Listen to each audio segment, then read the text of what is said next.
ಕಾಮುಕ ಗಂಡನಿಗೆ ಚಟ್ಟ ಕಟ್ಟಿದ ಹೆಂಡತಿ.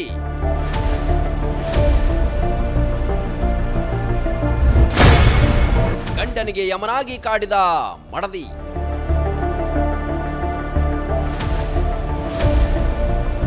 ಹರಿಹರ ತಾಲೂಕಿನ ಚಿಕ್ಕಬಿದಿರಿ ಗ್ರಾಮದ 42 ವರ್ಷದ ಶಿವಪ್ಪ ತನ್ನ ಹೆಂಡತಿಯಿಂದಲೇ ಕೊಲೆಯಾಗಿ ಹೋಗಿದ್ದಾನೆ. ದಿನವೂ ಕುಡಿದು ಬಂದು ಒಂದಿಲ್ಲೊಂದು ಕಾರಣಕ್ಕೆ ಪತ್ನಿ ಸಾವಿತ್ರಿ ಜೊತೆ ಜಗಳವಾಡೋದು ಶಿವಪ್ಪನಿಗೆ ಹವ್ಯಾಸವಾಗಿ ಬಿಟ್ಟಿತ್ತು.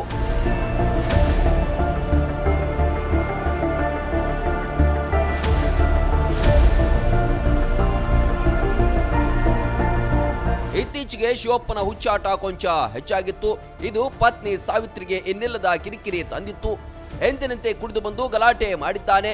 ಕಿರುಕುಳ ತಾಳದೆ ಪತ್ನಿ ಸಾವಿತ್ರಿ ಆಕ್ರೋಶಗೊಂಡು ಕಲ್ಲಿನಿಂದ ತಲೆಗೆ ಜಜ್ಜಿ ಪತ್ನಿಯನ್ನೇ ಜಮದಗ್ನಿಯಂತೆ ಕೊಂದು ಮುಗಿಸಿದ್ದಾಳೆ.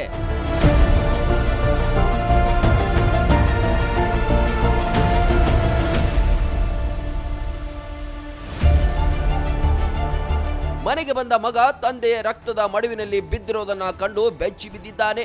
ತಾಯಿಯನ್ನ ರಕ್ಷಿಸಲು ಮುಂದಾದ ಮಗ ತಂದೆಯ ಶವವನ್ನು ಸಾಗಿಸಲು ತಾಯಿಗೆ ಸಾಥ್ ನೀಡಿದ್ದ. ಮನೆಯ ಹಿತ್ತಲಿನಲ್ಲಿ ರಕ್ತಸಿಕ್ತವಾಗಿ ಬಿದ್ದಿದ್ದ ಶವ ಕಂಡು ಗ್ರಾಮಸ್ಥರು ಪೊಲೀಸರಿಗೆ ಮಾಹಿತಿ ನೀಡಿದ್ರು.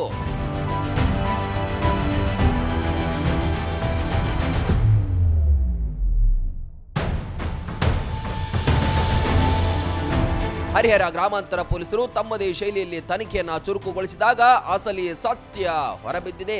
ಸಂಶಯದ ಮೇರೆಗೆ ಪತ್ನಿ ಸಾವಿತ್ರಿ ಹಾಗೂ ಮಗ ಹನುಮೇಗೌಡನನ್ನ ವಶಕ್ಕೆ ಪಡೆದು ವಿಚಾರಣೆ ನಡೆಸಿದಾಗ ಈ ಕೃತ್ಯ ಬಯಲಾಗಿದೆ.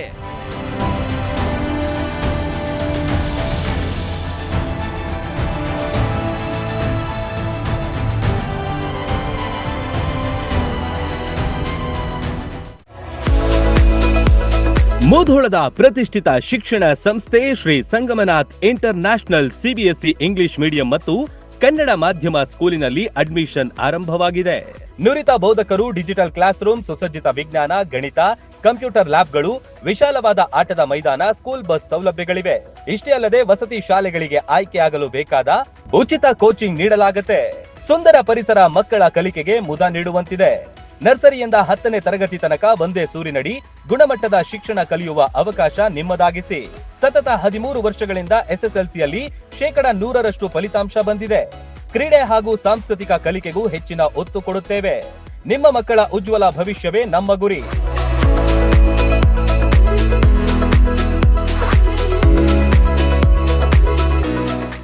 ರನ್ ಟಿವಿ ನ್ಯೂಸ್ ವಿಡಿಯೋಸ್ ನೋಡಲು ಸಬ್ಸ್ಕ್ರೈಬ್ ಮಾಡಿ, ಬೆಲ್ ಐಕಾನ್ ಪ್ರೆಸ್ ಮಾಡಿ.